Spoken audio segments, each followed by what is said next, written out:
Olá pessoal, tudo bem? Tudo certo? Bom, a gente vai falar de capitalismo basicamente. Tá? O que é o capitalismo? O capitalismo é um sistema político-econômico que basicamente ele vai visar o lucro. Como assim visar o lucro? Tá? Lucro é dinheiro, certo? A gente vai falar basicamente da mão de obra agora. Como é que o ser humano ele tem dinheiro? Basicamente num sistema desses. A gente tem uma mão de obra que a gente vende ela em troca de um salário.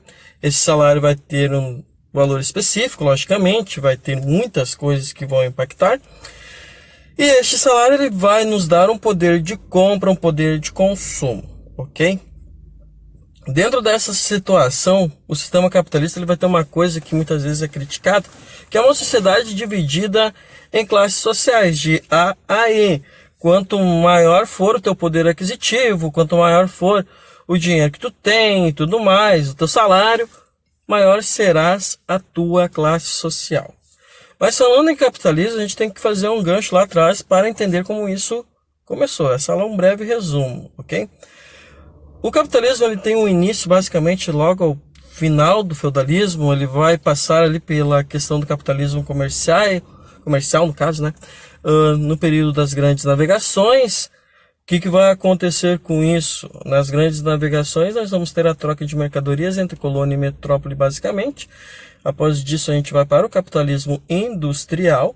O capitalismo industrial é muito interessante no sentido que a indústria faz parte. E quanto mais se produz na indústria e mais se vende, mais se lucra. Então, eu tinha essa crença que quanto mais a gente produzisse, mais seria o lucro maior, no caso, né? Coisa que depois não se mostrou. O Henry Ford, ele vai fazer o quê? Ele vai fazer um sistema chamado Fordismo. Ou seja, a produção em série. Como a gente tem uma fábrica de calçado, que é a famosa esteira. E assim que o seu modelo tem um automóvel, ele vai começar a produzir muitos carros e vai ganhar dinheiro. Uma coisa básica desse sistema capitalista industrial, gente, vai ser basicamente ali a produção de bens de consumo duráveis. A gente vai ter geladeira, a gente vai ter carro, a gente vai ter fogão e assim vai, várias coisas. O tempo passa, o que acontece? Nós chegamos ao capitalismo financeiro, certo? No capitalismo financeiro a gente tem a figura muito forte dos bancos, a gente tem a figura muito forte das bolsas de valores. Agora o banco eu posso ali, eu vou lá, deposito dinheiro, o banco me paga os juros. Eu posso ir também no banco, tirar dinheiro do banco, pegar emprestado, só que eu vou cobrar juros ou vou pagar? Eu vou pagar juros. Só que os juros que é pago ao banco é muito maior que os juros que ele dá à pessoa que deposita e guarda o seu dinheiro no banco. O capitalismo, gente, ele vai ter ciclos. Ele tem crises. O que acontece? Ele já teve uma crise em 1929, que acabou causando a quebra da Bolsa de Nova York, uma crise ligada à superprodução de bens de consumo, ok? Uma crise que vai revolucionar o Brasil, por exemplo, o Brasil vai se industrializar a partir dela. Nós temos uma crise em 2008, 2009, que é uma crise ligada ao setor imobiliário. Então, o capitalismo ele tem crises. O Brasil em si está passando por crise econômica. O capitalismo, nesse período de pandemia também, no geral, está passando por crise. Tá? Porque a base dele é o lucro. Como é que funciona o lucro? O lucro ele funciona ali atrelado, uma coisa que eu vou dizer para vocês agora, que é a economia de mercado. A economia de mercado ela funciona no seguinte sentido. Quanto maior é o consumo de determinado bem, de determinada matéria-prima, a tendência é que esse valor vai lá para cima. Tá? Se o consumo é baixo, o valor cai. Agora eu vou ter os dois extremos. Eu posso ter uma oferta baixa na natureza, como o ouro, por exemplo, uma procura muito alta. O valor vai lá para cima. Eu posso ter uma oferta abundante de alguma coisa na natureza, na economia. E o que vai acontecer? Se a procura for baixa, o preço vai ser baixo. Tá? Vamos trazer aqui um pouquinho para a nossa realidade, aqui, o nosso bairro e tudo mais. Vocês podem ir ali, por exemplo, comprar roupa. E passa um tempo, tem uma liquidação. É sinal que o comerciante não conseguiu vender. Ele liquida, ele baixa o preço para tentar vender, para não ficar no prejuízo, bota preço de custo, tenta ter o menor prejuízo possível, tá? Então quem coordena tudo isso somos nós. A gente vai lá, compra. Se não ter compra, não tem o porquê produzir, não tem o porquê empregar pessoas, não tem o porquê pegar matéria-prima. Então, a base do sistema é o consumo. Quanto maior o consumo, maior a produção, maior o número de empregos gerados, maior é a renda. Consequentemente, se eu estou num país como o Brasil, que eu tenho muito imposto, eu acabo gerando arrecadação de impostos para o governo brasileiro. O governo brasileiro é meio assim estranho. Vamos dizer que ele não é muito do capitalismo. Porque o capitalismo ele defende o mínimo possível de impostos para ter o maior número possível de lucro. Para o comerciante, para o empresário, enfim, para que as empresas tenham uma competição maior entre eles. O que acontece quando um governo, os políticos colocam muito impostos?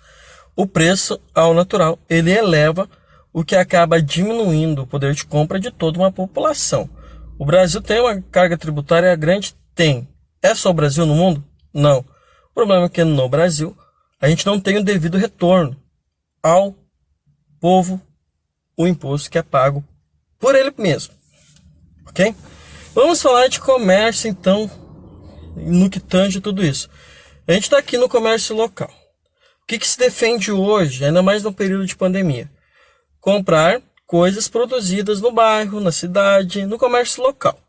Para o quê? Para que nossos vizinhos, as pessoas da nossa sociedade, tenham dinheiro. Com esse dinheiro elas podem produzir mais, sobreviver e tudo mais.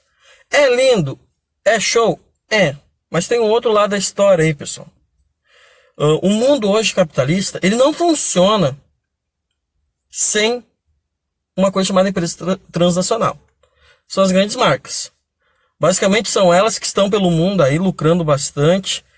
Quando eu digo lucrando, não é 10 mil, 20 mil, são bilhões. Bilhões por ano. Exemplo de transnacional, Coca-Cola, GM, Ford, Volkswagen, PlayStation, com a Sony, por exemplo.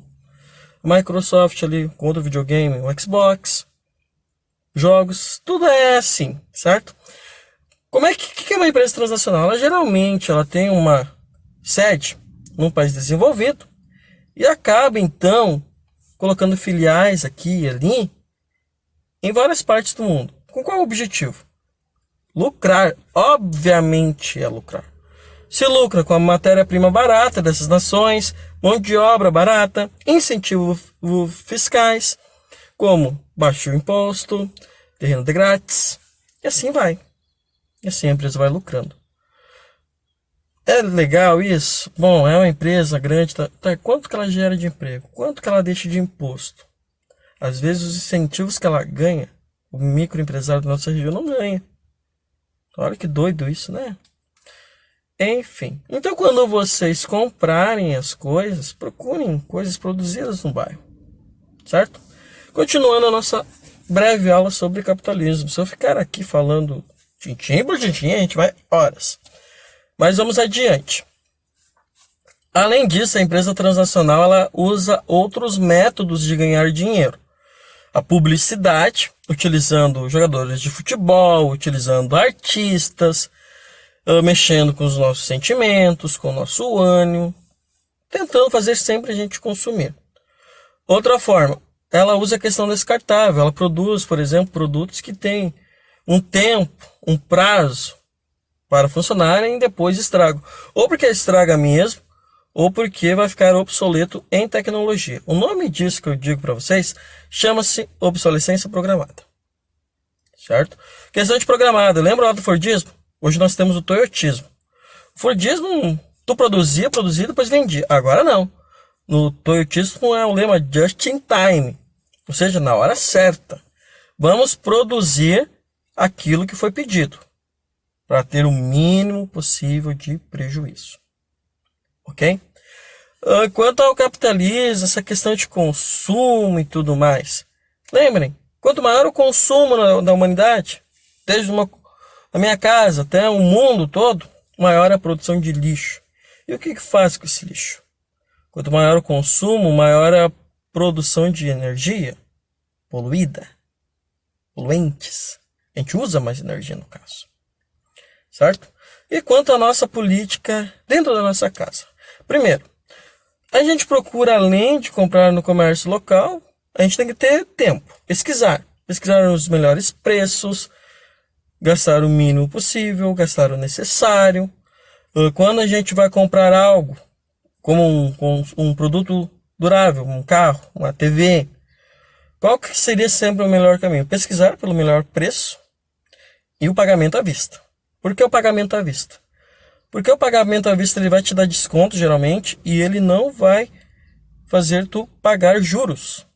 Juros do empréstimo, porque tu tá comprando algo que tu não pagou. Daí tem os juros. Os juros, gente, eles nos tiram poder de compra, poder de consumir. Quanto maior os juros que a gente paga, menos dinheiro no nosso bolso. Ah, mas eu quero comprar algo e eu não tenho dinheiro. Financia. Mas vamos ter muito cuidado. Vale a pena? Quanto é que eu vou pagar de juros? O que isso vai me prejudicar?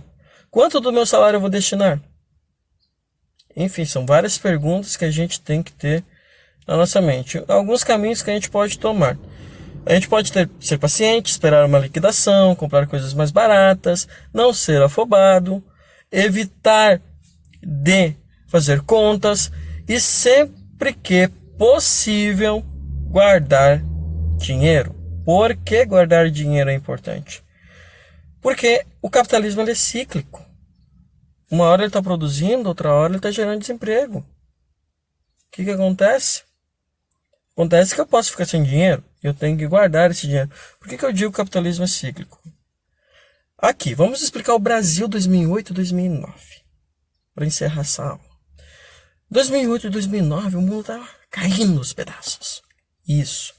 O Brasil não entrou em crise. Por quê? O governo fez várias políticas e muita gente comprou carro, casa com IPI reduzido, impostos reduzidos. O que aqueceu a economia, gerou emprego. O tempo passou, o que aconteceu? Essas coisas feitas pelas pessoas entraram numa coisa chamada dívida a longo prazo. Eu tenho que pagar o carro que eu comprei, a casa que eu comprei, os móveis que eu comprei. O que eu faço? Eu pago os juros. Se eu estou pagando uma dívida, o meu poder de compra cai. E, consequentemente, eu não consumo menos. Numa escala de milhões de pessoas, consumindo menos, o governo arrecada menos impostos, a indústria produz menos, então eu tenho desemprego e tenho um efeito cascata. Chega um momento que tudo se estabiliza. Daí o pessoal começa de novo a comprar, começa a gerar mais emprego, gerar mais produção e mais lucro. Então é cíclico. Então sempre pense.